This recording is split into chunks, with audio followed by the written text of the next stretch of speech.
A body slowly burning to ashes at the Smithfield stake was the most brutal punishment for a man who held the monarch's bedroom secrets.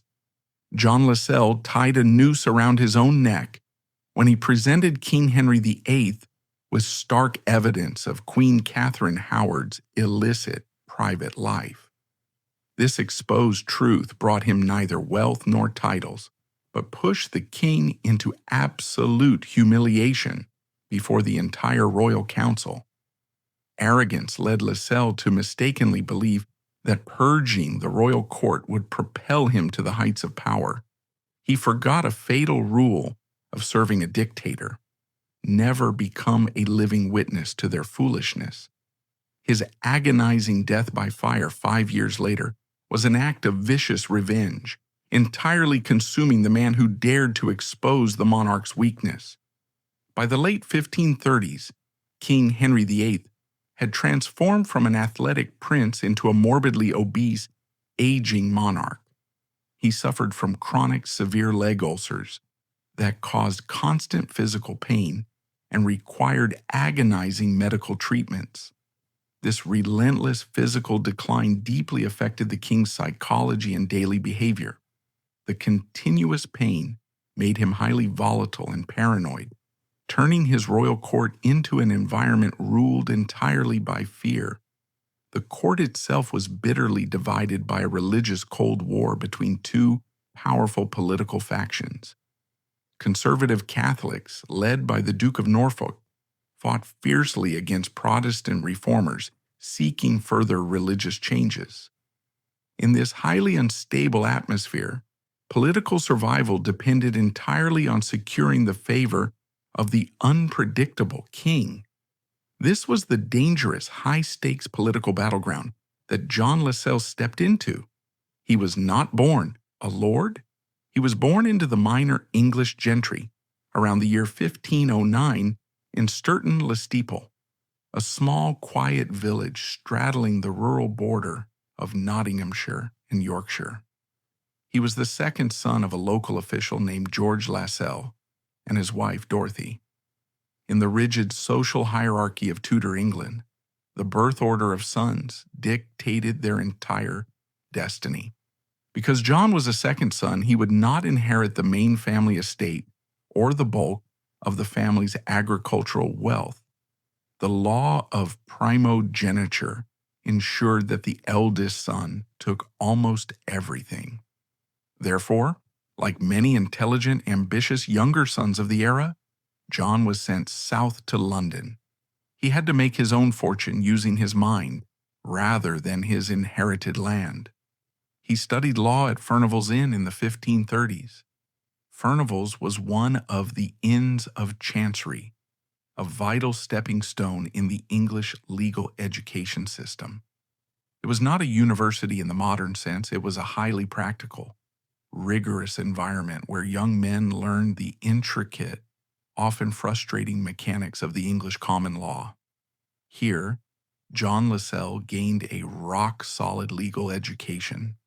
He learned how to draft complex documents, how to construct a bulletproof argument, and, most importantly, how to navigate complex bureaucratic systems. He developed a mind that was analytical, precise, and highly attuned to the specific wording of the law, skills that would eventually allow him to recognize treason when he heard it. Eventually, his education secured him a position serving Sir Francis Bryan. Bryan was a prominent, highly influential courtier. He was a man of such legendary cynicism, political flexibility, and reputed debauchery that he was famously nicknamed the Vicar of Hell by Thomas Cromwell himself. Bryan was a survivor who changed his allegiances as easily as he changed his velvet cloaks. However, John Lascelles was cut from a completely different cloth. He was not a man who compromised his core beliefs for political expediency. During his time in London, Lascelles had undergone a profound spiritual awakening. He had become a fervent, highly radical Protestant.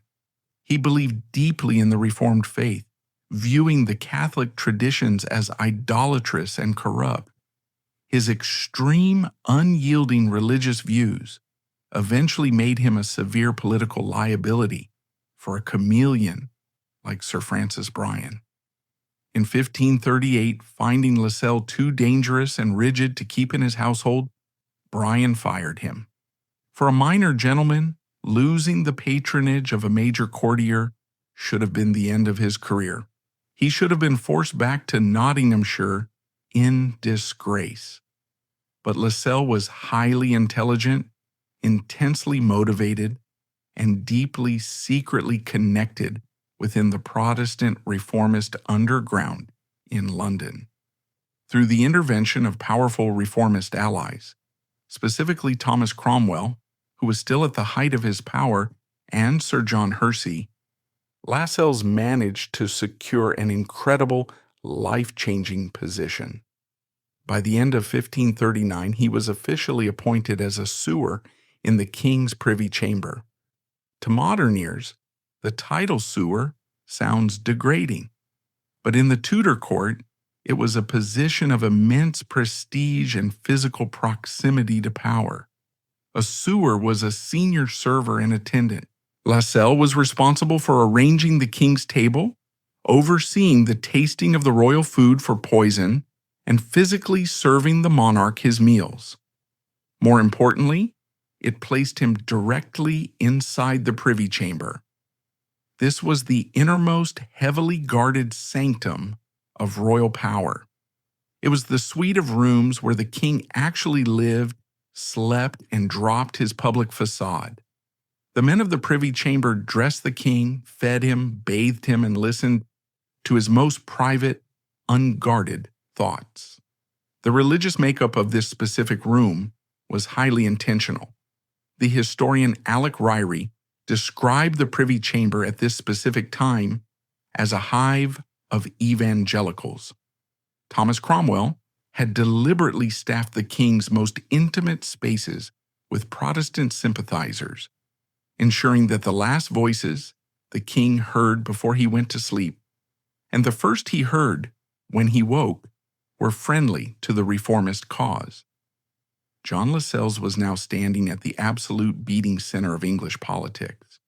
He was rubbing shoulders daily with the men who controlled the destiny of the nation, and he was deeply, fanatically committed to using his new position to completely defeat the Catholic Howard faction. But the political tide was about to turn violently against him. The opportunity to strike a fatal blow against his enemies would soon present itself, but it would come wrapped in the guise of a beautiful, highly dangerous teenage girl.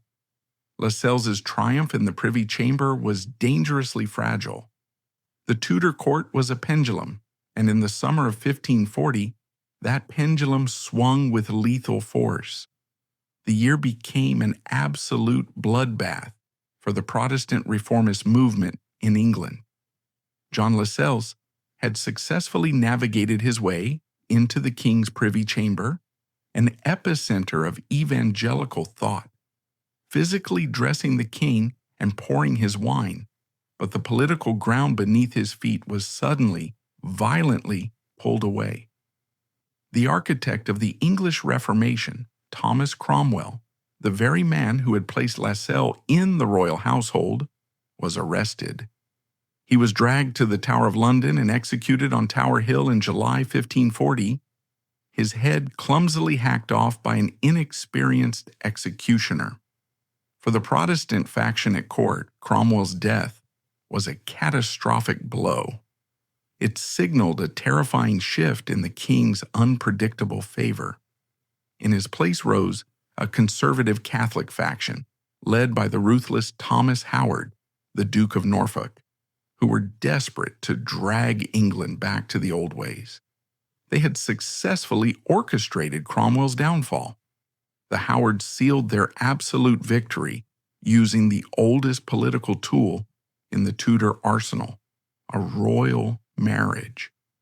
On the exact same day that Thomas Cromwell was executed, they deployed a powerful, undeniable new weapon specifically chosen to captivate the aging king. Henry VIII married his fifth wife. Her name was Catherine Howard. She was the Duke of Norfolk's niece. Catherine was a teenager. Historical records suggest she was vibrant, lively, and undeniably beautiful. Her sudden elevation to the throne brought the conservative Catholic faction back to absolute dominance at court. The traditionalists, including the fierce Bishop Stephen Gardiner, now had direct pillow-talk access to the aging monarch. The king was completely, hopelessly besotted with his new teenage bride. To Henry, whose body was decaying and who had suffered through a disastrous, unconsummated marriage to Anne of Cleves, Catherine was a miracle. She made him feel young. She made him feel virile. He famously commissioned a gold coin struck with the inscription Henricus Octavus on one side and a rose on the other. He openly called her his rose without a thorn. He believed entirely in her absolute purity. He believed she was a pristine virgin, untouched by the corruption of the world given to him by God to comfort his old age. For John Lascelles and the remaining reformers, the situation was utterly terrifying. They were losing ground fast. They were surrounded by political enemies who actively wanted them burned at the stake for heresy. They were terrified of a massive Catholic resurgence that would undo decades of their religious work. But in the late summer of 1541, the political landscape shifted again. John Lascelles stumbled upon the ultimate political weapon. The court was preparing for, or in the midst of, the massive northern progress. Lascelles took an opportunity to travel down to Sussex to visit his sister, Mary Hall. Mary was married now, but she had spent her formative years in the household of the Dowager Duchess of Norfolk. She had grown up alongside the new queen. Mary had lived at the sprawling, incredibly wealthy Howard estates of Lambeth in London and Chesworth House in Sussex. John Lascelles, ever the ambitious courtier, saw a golden opportunity. His sister possessed a direct historical connection to the new Queen of England. He casually suggested to Mary that she should leverage this old friendship. He urged her to travel to the royal court and seek a prestigious, lucrative placement as a lady-in-waiting in Queen Catherine's household. Mary's response was sudden, it was sharp, and it completely changed the course of English history. She flatly refused to go anywhere near the royal court. She told her brother that she would not serve the queen. Furthermore, she told John exactly why. Mary Hall knew exactly what kind of woman Catherine Howard actually was. She described the new queen to her brother as light. In the dangerous vocabulary of the 16th century, this was a devastating accusation of loose morals. Then, sitting in her quiet home, Mary pulled back the curtain. She revealed the dark, hidden, and highly treasonous history of the rose without a thorn. The explosive nature of this secret was deeply rooted in the environment where Catherine grew up. The Dowager Duchess of Norfolk, Agnes Tilney, was an elderly, highly aristocratic matriarch. She ran a massive, wealthy household, but it was notoriously, shockingly relaxed. It functioned essentially as a high-class, unsupervised dormitory. Young aristocratic girls, including Catherine Howard, were sent there to learn courtly manners. Instead, they were left largely to their own devices. They were placed in the maiden's chamber, a large sleeping quarters.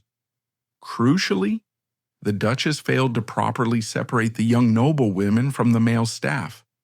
The older women in charge of the keys were easily bribed, or the keys were simply stolen and copied.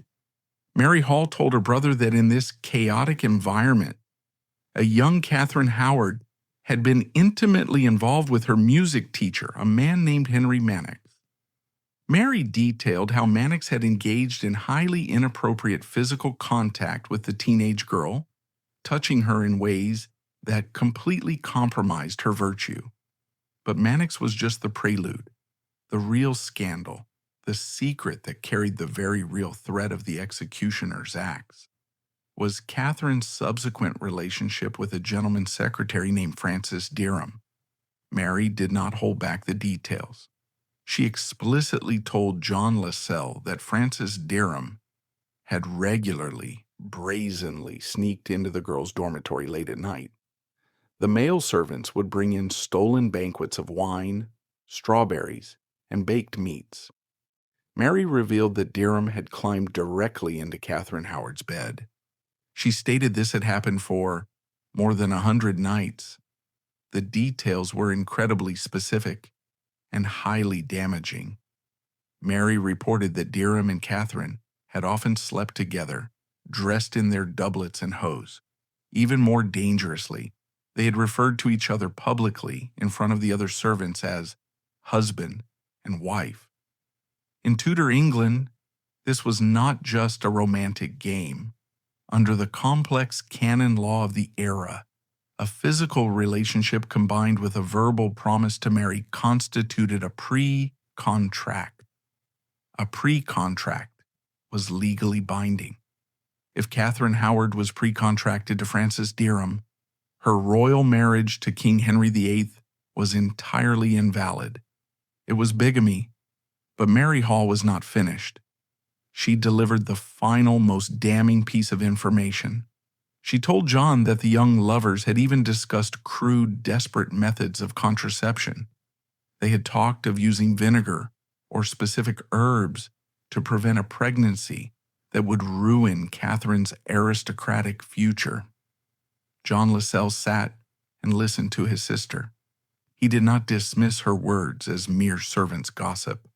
He was a trained legal mind. He had studied at Furnival's Inn. His analytical brain began to race. He realized immediately that he was no longer holding a mere secret. He was holding a political nuclear bomb. Catherine Howard had presented herself to the terrifying King of England as a pure, untouched virgin. The king's entire ego, his public image of restored youth, was built on this absolute lie. If this past was exposed, the Queen's marriage could be instantly annulled. More importantly for Lascelles, if he played this dangerous game correctly, he could use this information to annihilate the Howard family. He could destroy the conservative Catholic faction overnight. He could secure the Protestant cause in England forever. But Lascelles also knew the terrifying, almost paralyzing risk of what he had just learned. He was dealing with King Henry VIII. The king was a man who legally murdered his friends, his ministers, and his wives. If Lascelles simply walked up to the king in the privy chamber and accused the beloved queen of impurity without absolute, unassailable proof, the king's reaction would be instantaneous. The king would not thank him. The king would view it as treasonous slander against the crown. Lascelles would likely have his own head chopped off before the sun went down. He needed to find someone with enough political armor, enough religious authority, and enough personal standing with the king to survive the initial violent explosion of royal rage. The secret of Lambeth was finally out. John Lascelles was now holding a loaded political weapon of unimaginable destructive power, aimed directly at the heart of the conservative Catholic faction. He possessed the dark, treasonous history of Queen Catherine Howard. But in the terrifying ecosystem of the Tudor court, possessing a weapon was not enough. You had to know exactly how to deploy it without blowing yourself to pieces. A weapon is entirely useless if it destroys the man who fires it. Lascelles was a minor gentleman. He was merely a sewer in the king's privy chamber. He was an intelligent legal mind, but he lacked the heavy armor of high aristocratic birth to protect himself from the blast.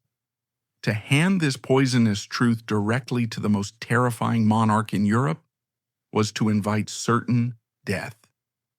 If he simply walked up to King Henry VIII, a volatile, ailing tyrant who was desperately blindly in love with his teenage bride, and accused the queen of gross impurity, the outcome was highly predictable. The king would not reward him. The king would view it as a malicious, treasonous slander against the crown. Lascelles would likely be dragged to the Tower of London and executed before the week was over. Lascelles absolutely needed a shield. He required an operator whose supreme religious authority was matched only by a desperate will to survive. He needed a middleman who possessed a deep personal connection with the king, capable of withstanding the initial violent explosion of royal rage. He took this devastating information directly to Thomas Cranmer.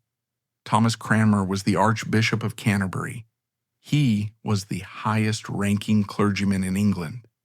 More importantly, he was the spiritual leader and the political anchor of the Protestant reformist faction.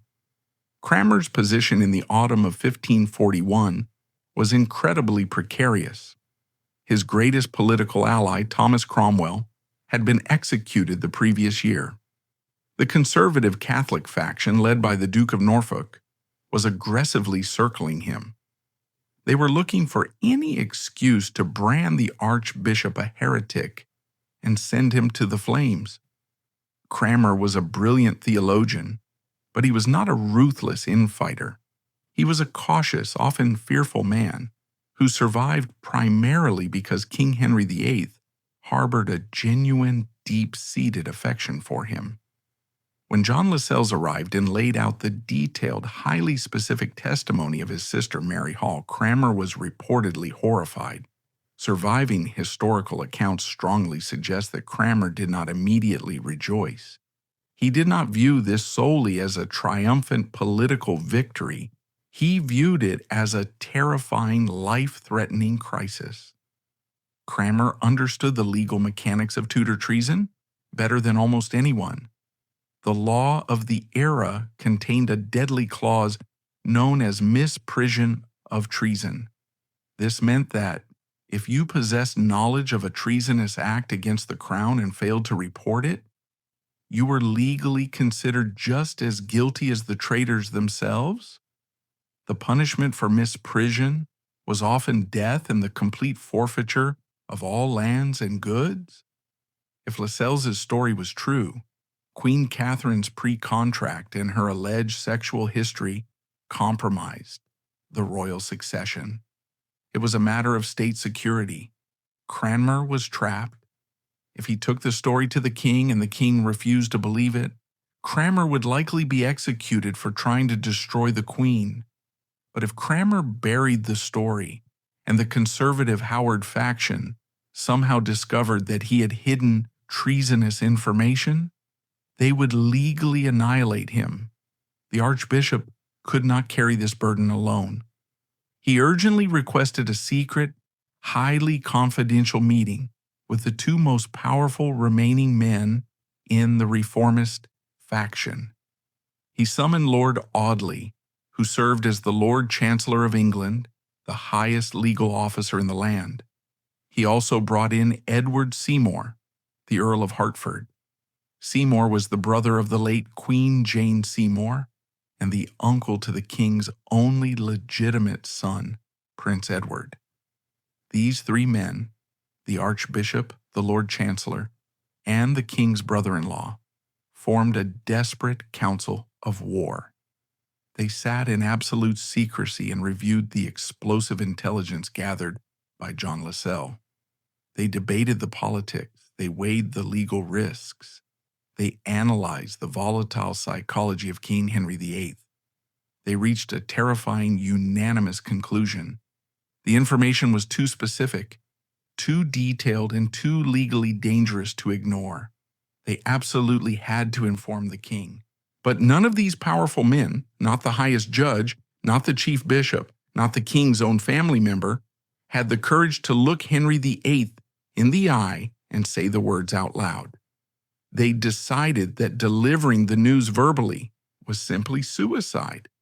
The king's immediate blinding rage would demand a physical target. They needed to put a buffer between the truth and the tyrant. They decided to write it down. Cranmer was given the terrifying task of drafting the document. He meticulously outlined the testimonies. He detailed the names of Henry Manox and Francis Derham.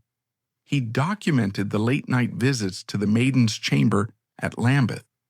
He presented the cold, hard facts exactly as John Lascelles had reported them, without editorializing or demanding immediate action. The timing of the delivery had to be absolutely perfect. The moment arrived on November 1st, 1541. It was All Saints' Day, a massive, highly significant holy day in the Tudor calendar. The entire royal court had returned from their long progress in the north. They were gathered at the magnificent Hampton Court Palace. King Henry VIII was attending solemn high mass in the Chapel Royal. The atmosphere was heavy with incense and the sound of the royal choir. The king was in a state of profound public euphoria. He was physically decaying, yet he felt spiritually reborn. He famously directed his bishop to lead the congregation in a specific prayer of deep gratitude. He publicly thanked God for the good life he led and trusted to lead with his young wife, Catherine. He openly referred to her as his pristine jewel of womanhood. It was a moment of absolute, unquestioned royal delusion, and it was the exact moment Archbishop Thomas Cranmer chose to strike. While the king was attending Mass, kneeling in his private royal closet, Cranmer quietly approached. He did not speak. To interrupt the king's prayers with such filth would have been fatal.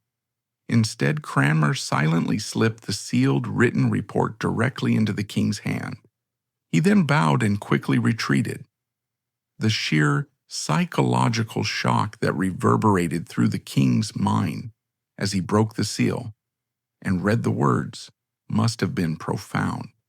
Surviving state papers and ambassadorial dispatches reveal that Henry VIII's initial reaction was not a violent, screaming rage.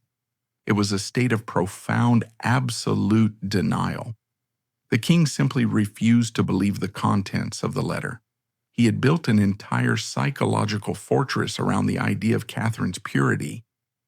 To accept Lascelles' report was to accept that he, the supreme head of the English church and state, was a gullible, aging fool who had been spectacularly manipulated by a teenager.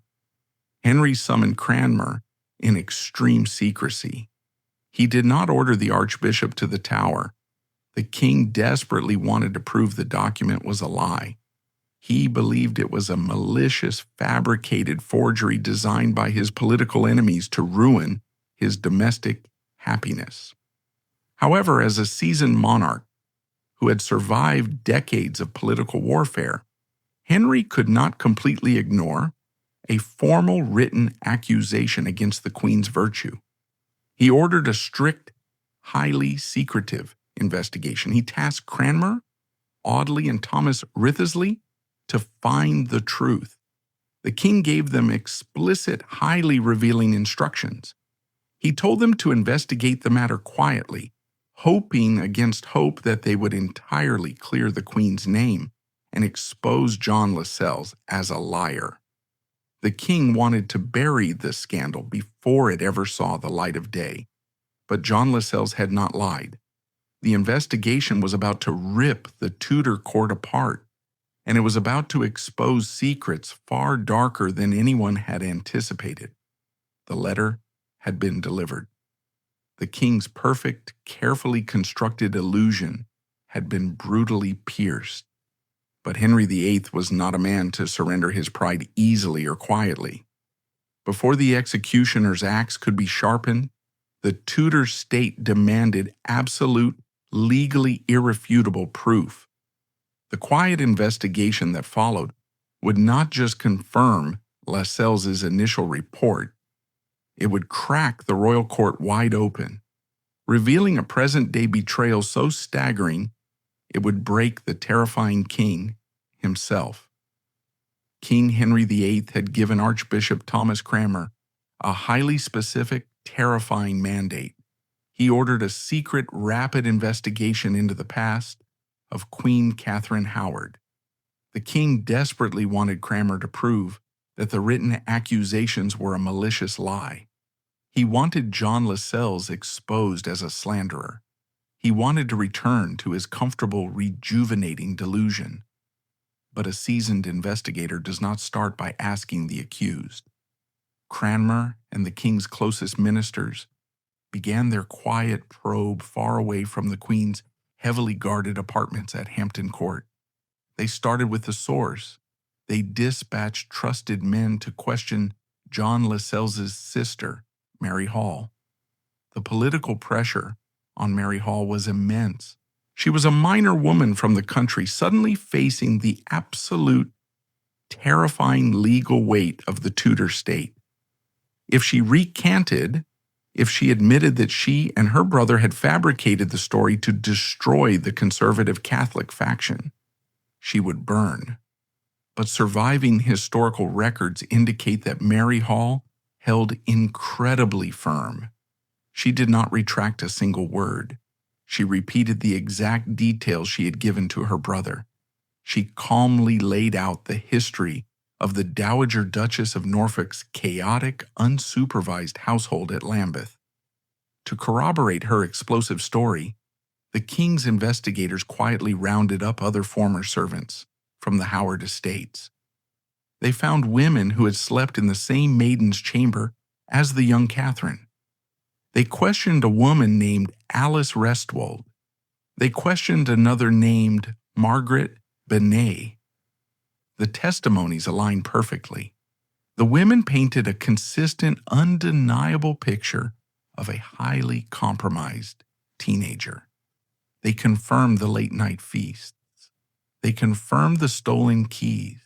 They confirmed that Frances Derham had repeatedly climbed into Catherine Howard's bed. The investigation was no longer a rumor. It was a legally documented reality.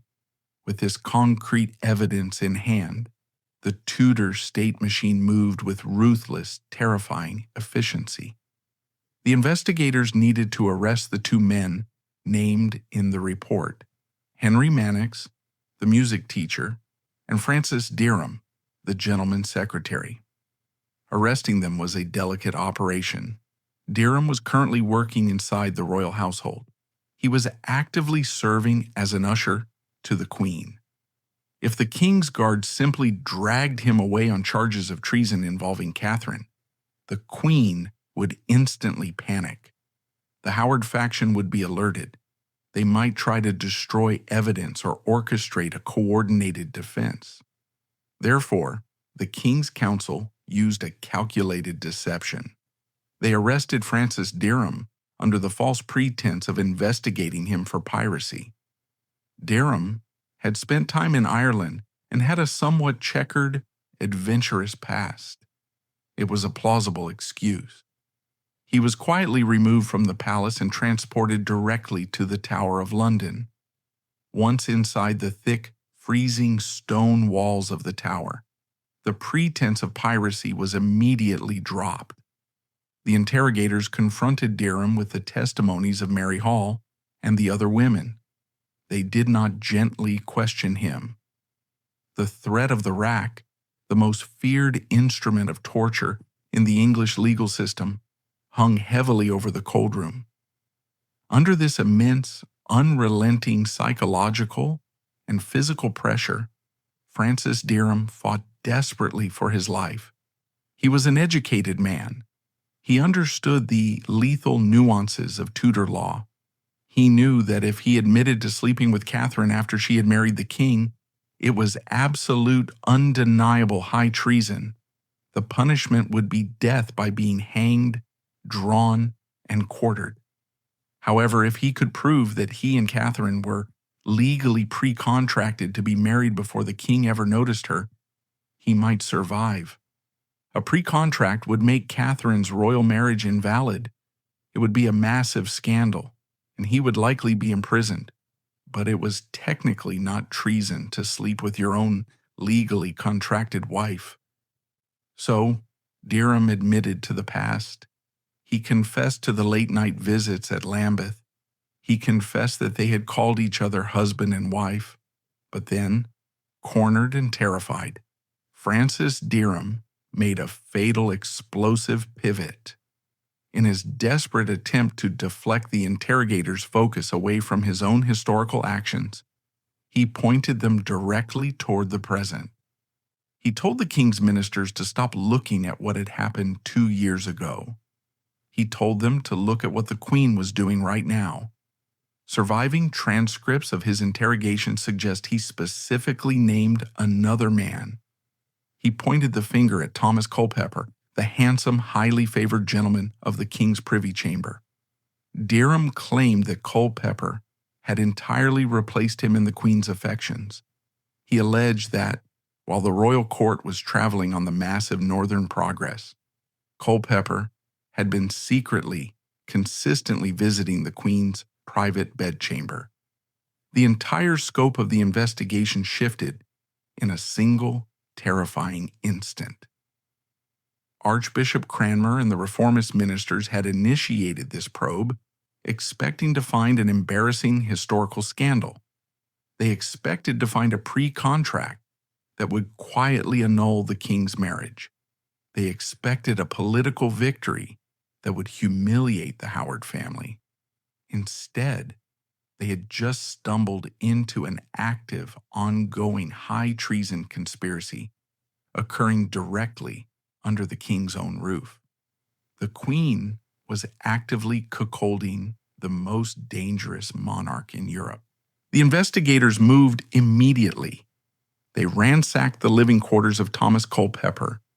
There, hidden among his personal possessions, they found the ultimate, undeniable proof. It was a passionate, desperate love letter, written entirely in Queen Catherine Howard's own handwriting. In it, she expressed her deep longing for Culpeper.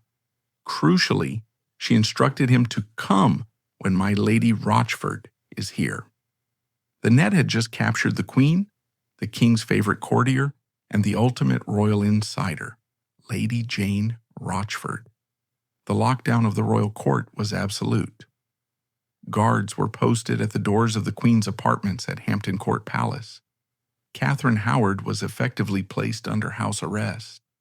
Her servants were dismissed. She was trapped. Now came the most dangerous moment of all. Someone had to take this undeniable, heavily documented proof back to King Henry VIII. The King's Council gathered. They laid out the confessions. They presented the testimonies of the maids. They produced the devastating love letter, written by the Queen's own hand. The illusion of the rose without a thorn was completely, violently shattered. History records the King's reaction as one of the most remarkable raw moments of his entire reign. King Henry VIII did not explode into a violent, screaming rage. He did not immediately order executions. The terrifying, absolute tyrant of England, a man who had casually signed the death warrants of his closest friends, completely collapsed. Eyewitnesses in the council chamber recorded that the king sat down and began to weep. He wept openly, loudly, and uncontrollably in front of his chief ministers. It was a profound display of absolute psychological devastation. His carefully constructed, fiercely protected ego had been entirely destroyed. He lamented his terrible luck with women. He mourned the loss of the young bride he genuinely believed had loved him. He was 50 years old, decaying in chronic agony, and he had just been exposed to the entire world as a gullible, easily manipulated old fool. The public humiliation was total. And in the Tudor court, a humiliated king was the most dangerous creature on earth. His tears would very soon dry, and they would be replaced by an insatiable, terrifying thirst for blood. In that specific moment, John Lascelles must have felt like a political genius. Sitting in the privy chamber, The radical Protestant sewer watched his intricate gamble pay off perfectly. He had successfully deployed his sister's secret. He had weaponized the archbishop. The conservative Catholic faction was in absolute freefall. The Duke of Norfolk's niece was ruined. The Catholic resurgence at court had been stopped dead in his tracks. Lascelles had delivered the killing blow to his enemies, and he had done it while keeping his own hands entirely clean. He likely viewed himself as the quiet savior of the English crown. He had protected the king from a deceitful, treasonous faction. He had secured the future of the Protestant Reformation in England. While Lascelles mastered the legal mechanics of the Tudor court, he failed to anticipate the long, vindictive memory of a humiliated king. Henry's rare public tears revealed a shattered ego, but in the Tudor court, royal sorrow was merely a brief prelude to a swift and merciless slaughter. The state machinery, now fully awakened to the Queen's ongoing treason, moved rapidly to cleanse the king's public humiliation in blood. John Lascelles had detonated his political weapon perfectly. The conservative Catholic faction was in absolute ruins. The Howard family, the most powerful aristocratic dynasty in England, was completely paralyzed by proximity to the treason. The Duke of Norfolk, Catherine's uncle and the architect of the conservative resurgence, desperately scrambled to save his own life. Surviving state papers show that Norfolk wrote groveling, panicked letters to the king. He actively condemned his own niece, calling her abominable, just to distance himself from the political fallout. The retribution was swift, it was perfectly legal, and it was utterly merciless. In December 1541, the state dealt with the two men who had shared the Queen's bed. Thomas Culpeper and Francis Derham were both found guilty of high treason. However, the Tudor justice system was deeply entrenched in a rigid class hierarchy. The manner of their deaths reflected their social standing, not the severity of their crimes. Thomas Culpeper was an elite aristocrat. He had been a highly favored gentleman of the king's privy chamber. Because of his high social standing and his former intimate friendship with the sovereign, King Henry VIII granted him a final grim sliver of royal mercy. The king commuted Culpeper's sentence. Instead of a prolonged, agonizing death, Culpeper was simply beheaded at the public execution grounds of Tyburn. Francis Derham was not afforded such mercy. He lacked high aristocratic pedigree. Furthermore, he had stubbornly refused to confess to a present-day physical relationship with the Queen during his interrogations, deeply frustrating the king's ministers. Consequently, the king showed him absolutely no leniency. On the exact same day Culpeper was beheaded, Derham was subjected to the absolute maximum terror of English law. He was hanged, drawn, and quartered. It was a prolonged, meticulously choreographed public torture. It was designed to completely obliterate the physical body of the traitor, serving as a visceral warning to the thousands of watching commoners. 2 months later, the blade fell on the women. On the freezing morning of February 13, 1542, Queen Catherine Howard and her senior lady-in-waiting, Lady Jane Rochford, were brought to the scaffold on Tower Green. Historical chronicles provide a deeply poignant, horrifying detail about the Queen's final hours. Catherine Howard was still a teenager. She was terrified.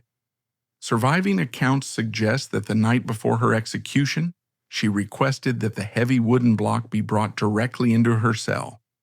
She spent her final evening practically rehearsing her own death, trying to figure out how to lay her head upon it with dignity. The next morning, the executioner severed her head with a single blow. Lady Rochford followed her immediately. With the Catholic faction paralyzed by the scandal, Lascelles had seemingly survived his incredible gamble and secured his quiet victory. He remained securely in his prestigious position as a sewer in the king's privy chamber. He likely viewed himself as a quiet hero. He was a brave, loyal servant who had protected the English crown from a deceitful, treasonous faction. He likely expected quiet gratitude, continued royal favor, and the steady advancement of the Protestant cause. When King Henry VIII returned to his private apartments, the atmosphere had fundamentally changed. The king was surrounded by the men who served him, who dressed him, who poured his wine. John Lascelles was one of those men. When the king looked at John Lascelles, he did not see a loyal, heroic savior. He saw a walking, talking, breathing reminder of his deepest, most agonizing personal humiliation. Lascelles was the man who had pulled back the heavy velvet curtain on the king's foolishness. He was the man who had initiated the investigation. Lascelles was the man who knew intimately and specifically the grotesque details of what Francis Derham and Thomas Culpeper had done with the king's wife. Every single time John Lascelles handed the king a cup of wine, Henry was reminded that he had been made a cuckold. He was reminded that he was an aging, decaying man who had been spectacularly manipulated by a teenager. In a tyrannical regime, the man who brings the tyrant the worst possible news is never ever safe. The truth does not act as a shield. Instead, Lascelles had inadvertently transformed himself into a living monument to the king's absolute weakness. But King Henry VIII was a master of legal manipulation. He was a highly intelligent, deeply patient predator. He could not simply order Lascelles dragged out of the privy chamber and executed immediately. Lascelles had told the absolute truth. He had exposed a genuine, legally documented treason. To kill him for exposing the Queen's infidelity would look like petty, unjust vengeance. It would expose the king's wounded ego to the entire court. King Henry VIII, always above all else, preferred his murders to look perfectly legal, wrapped neatly in the cloak of parliamentary statute or religious righteousness. So, the king did nothing. He did not fire John Lascelles. He did not banish him from the court. He kept him close. He allowed his deep, toxic resentment to simmer. He watched Lascelles work in his private rooms. Day after day, month after month, the king was waiting. He was waiting for the perfect, legally sound, entirely unrelated excuse to completely eliminate the man who knew too much. He waited for years. John Lascelles continued his life at court, deeply embedded in the evangelical network, perhaps entirely unaware of the invisible sword hanging directly over his neck. But the king's health was failing rapidly. The political pendulum of the Tudor court was preparing to swing one final violent time before the monarch's death. And when it did, it would swing directly toward the radical Protestants. For nearly 5 years, King Henry VIII watched the man who had exposed his deepest humiliation. He watched John Lascelles pour his wine, serve his meals, and move quietly through the innermost sanctums of royal power. The king said nothing. He did not act. He simply allowed his toxic, wounded ego to simmer. But the Tudor court was a machine that ran on time, and time was rapidly running out for the monarch. By the spring of 1546, the political atmosphere in London had grown incredibly dark and suffocating. King Henry VIII was failing. His physical decline had accelerated into a catastrophic collapse. Surviving diplomatic dispatches from the era describe a man who was entirely unrecognizable from the golden prince of his youth. The king was massive. He was entirely immobile. He had to be carried from room to room in a specialized chair by his guards. The ulcerated wounds on his legs had worsened severely. The chronic pain made him deeply paranoid. violently unpredictable, and highly susceptible to the whispers of his most ruthless ministers. Everyone at court knew the king was dying. The question of who would control the young Prince Edward, and therefore control the future of England, became a matter of immediate, literal life and death. Sensing the king's approaching end, the conservative Catholic faction began clawing its way back to power. They had been sidelined since the Catherine Howard disaster. Now they saw their final window of opportunity. This faction was led by two incredibly dangerous, highly intelligent men. The first was Bishop Stephen Gardiner, a brilliant theologian and a master of political survival. The second was Thomas Wriothesley, the Lord Chancellor of England. Wriothesley was a hard, uncompromising man who controlled the highest legal apparatus of the state. Their primary objective was to utterly destroy the Protestant reformist network at court before the king died. They wanted to purge the Privy Chamber. They wanted to isolate the king's sixth wife, the reformist Queen Catherine Parr. And to do this, they needed to utilize a terrifying piece of religious legislation. It was formally called the Act of 6 Articles. Among the terrified Protestant underground, it was simply known as the whip with 6 strings. Passed a few years earlier, this act was a highly conservative legal weapon.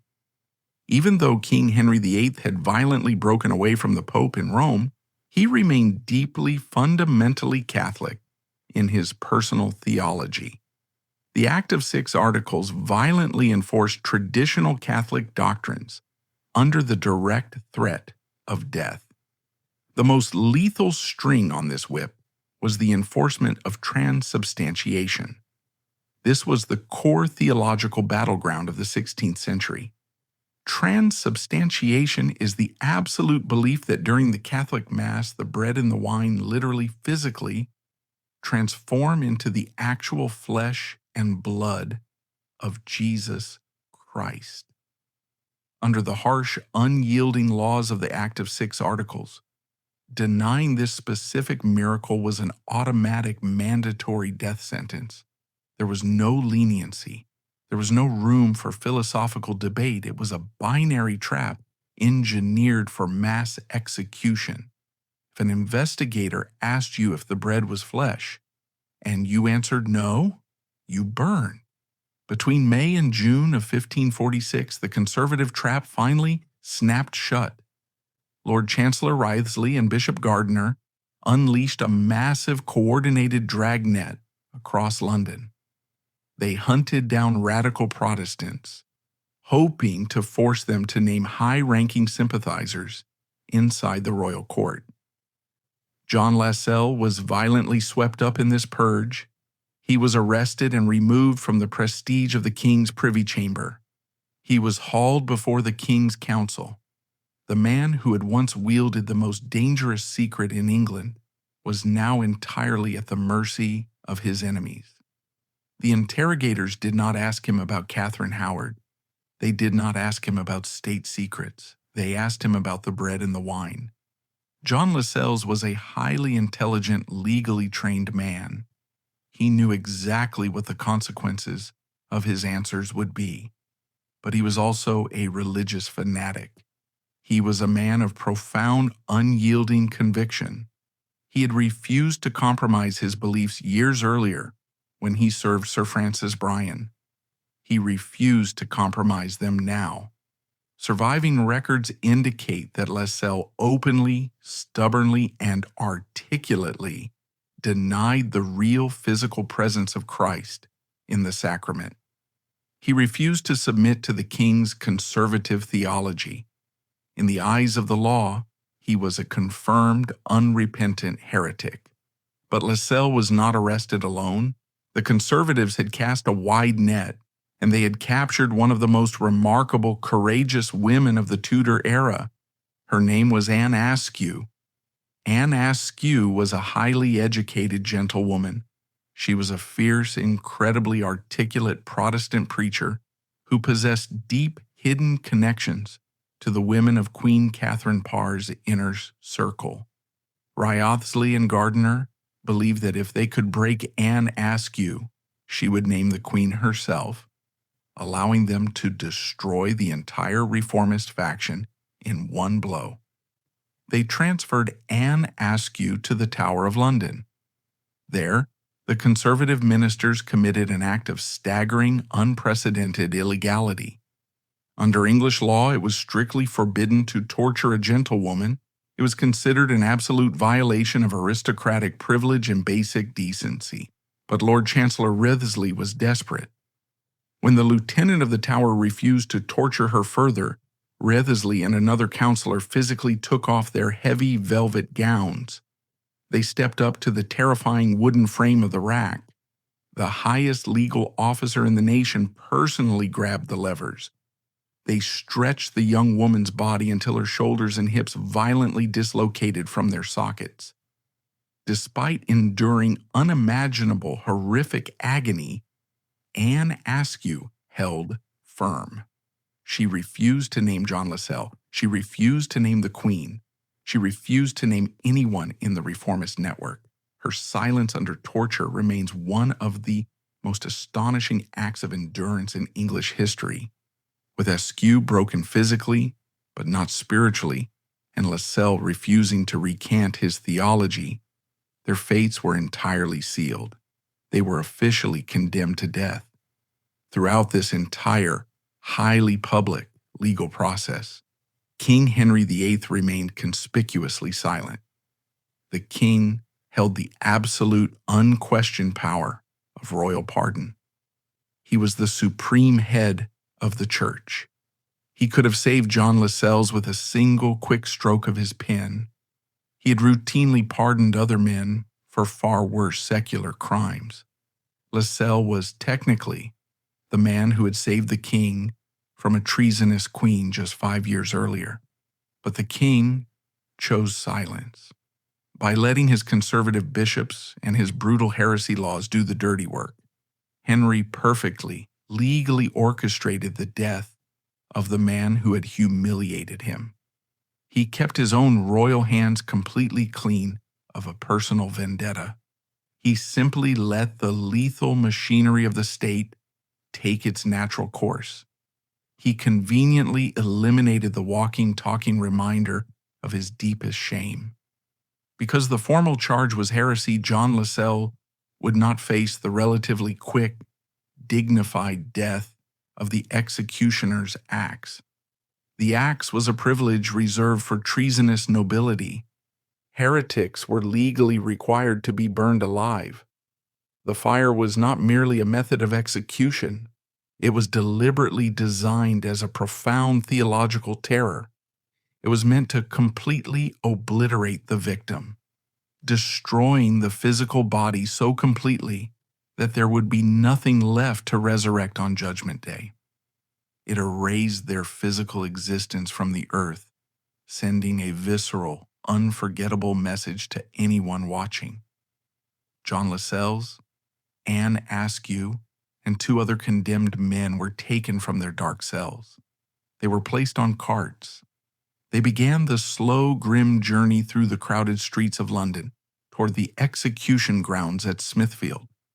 The stage was set for one of the most horrific, widely witnessed public executions of the Tudor age.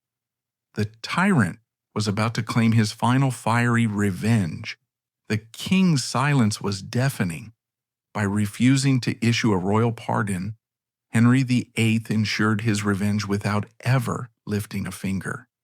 Lascelles had stubbornly refused to bend his religious faith to a dictator's will, and the law demanded the ultimate fiery price. The slow, grim procession to Smithfield began. It was heavily designed to be a public spectacle of total annihilation, a warning to anyone who dared to challenge the crown. But the fire would not burn exactly as the state intended. July 16, 1546. The city of London was heavy with the heat of midsummer. On this specific day, the sprawling open dirt field known as Smithfield was not functioning as a traditional livestock market. It had been transformed by the king's ministers into a massive, highly organized theater of state terror. Smithfield was the traditional execution ground for heretics. But the spectacle planned for this day was unprecedented. The conservative Catholic faction, having successfully purged the radical Protestants from the royal court, wanted to send an absolute, unforgettable message to the people of England. They did not hide this execution behind the thick stone walls of the tower. They wanted the entire city to watch. Thousands of commoners gathered in the dirt, but this was not merely a spectacle for the lower classes. The highest-ranking lords of the King's Privy Council were present in full, terrifying force. The Lord Chancellor, Thomas Wriothesley, and the powerful Duke of Norfolk sat upon a raised, specially constructed wooden platform. They sat under a protective canopy. They were physically elevated above the crowd, ready to oversee the fiery destruction of their political enemies. The Lord Mayor of London was also present, commanding a heavy guard to ensure absolute order. Through this dense, murmuring crowd, the condemned prisoners were slowly brought forward. There were 4 of them. They represented a complete, dangerous cross-section of English society. There was John Adams, a common tailor. There was Nicholas Belenian, a Catholic priest from Shropshire who had embraced the Reformed faith. There was John Lascelles, the educated gentleman. He was the former sewer of the King's Privy Chamber. He was the man who had once possessed the power to destroy a queen. Now he was stripped of his velvet court clothes, reduced to a condemned heretic. And finally, there was Anne Askew. The sight of Anne Askew profoundly shocked the watching crowd. She was a gentlewoman of high birth, but she was no longer able to walk. She had been tortured so severely, stretched so violently on the rack by the Lord Chancellor himself, that the joints in her hips and shoulders were completely, permanently dislocated. She could not stand on her own 2 feet. The king's guards had to physically carry her to the execution grounds in a wooden chair. But before the executioners could approach with their torches, the state inflicted one final grueling psychological torture upon the victims. The Tudor regime always demanded a sermon at an execution. They wanted to publicly bully the condemned into submitting to the king's religious views before they died. The man chosen to deliver this sermon was Dr. Nicholas Shaxton. Shaxton's presence was a masterclass in psychological warfare. He was the former Bishop of Salisbury. Crucially, he had once been a prominent, highly respected Protestant reformer. He had believed the exact same things as John Lascelles and Anne Askew.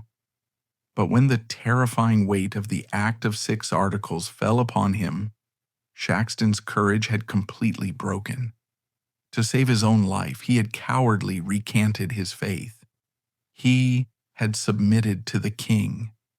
Now the state forced this broken, humiliated man to preach to the people who were about to die for the beliefs he had abandoned. Shaxton stood before the stakes and preached loudly, urging the 4 prisoners to save their souls and recant. But John Lascelles and Anne Askew did not break.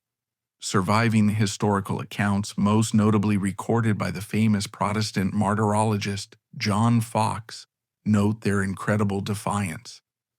Even as she sat broken in her chair, Anne Askew listened closely to Shaxton's sermon.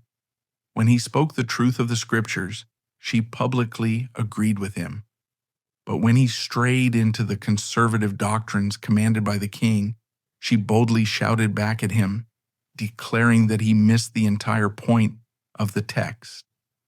Lascelles too stood firm and quiet, flatly ignoring the man who had betrayed their cause.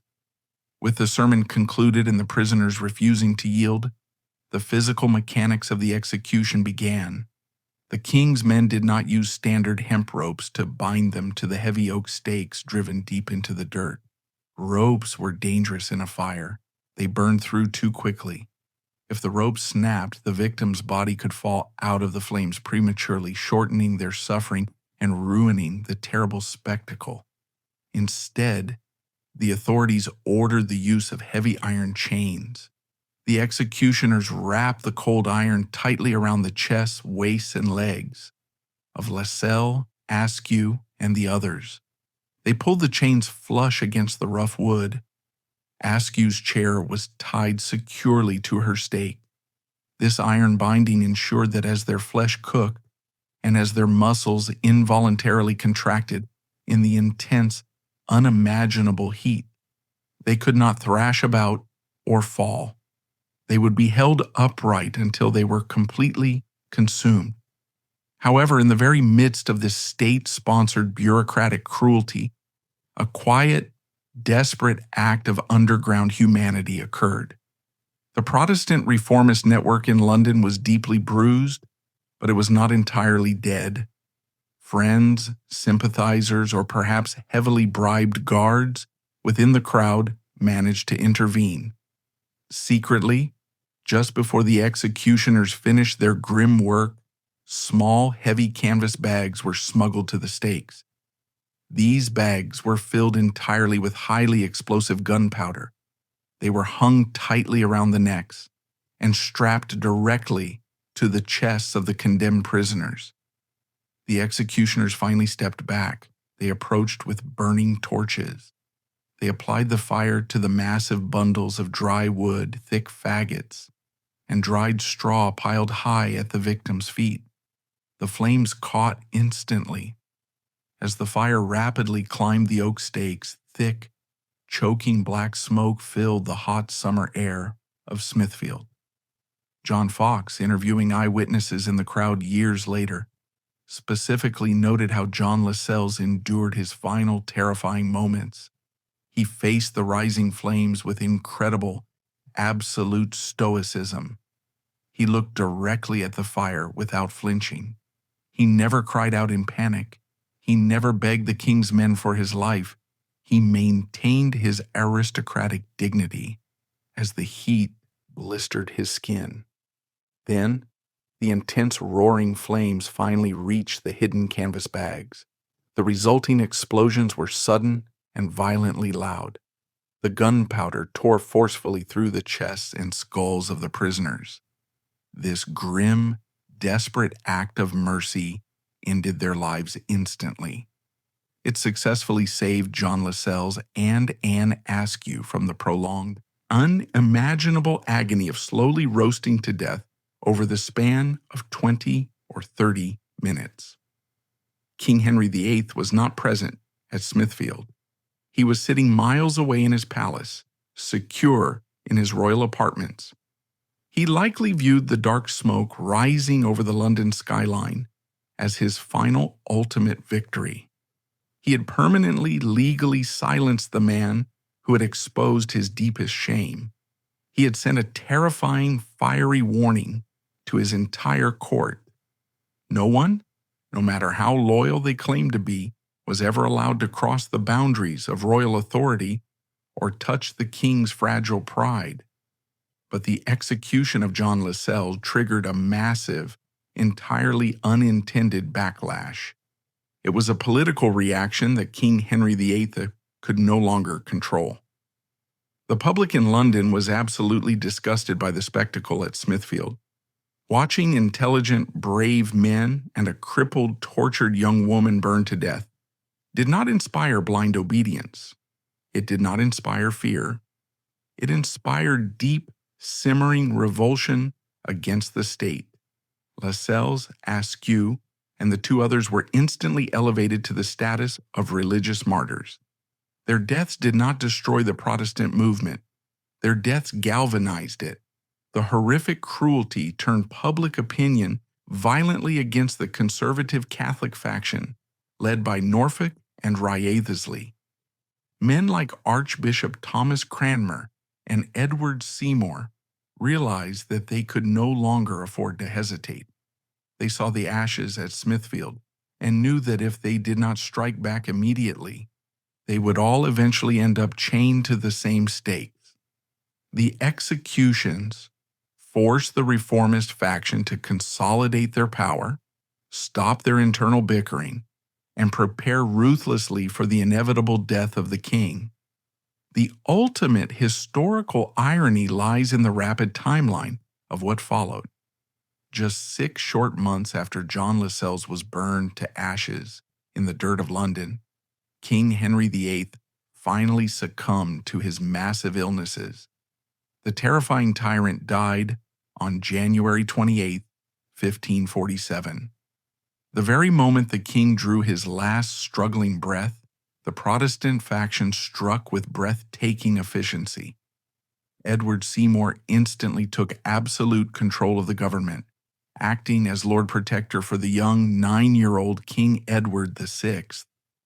They immediately imprisoned the conservative leaders in the Tower. They completely dismantled the Catholic power structures at court. They pushed England into the rapid, radical Protestant Reformation that John Lascelles had dreamed of his entire life.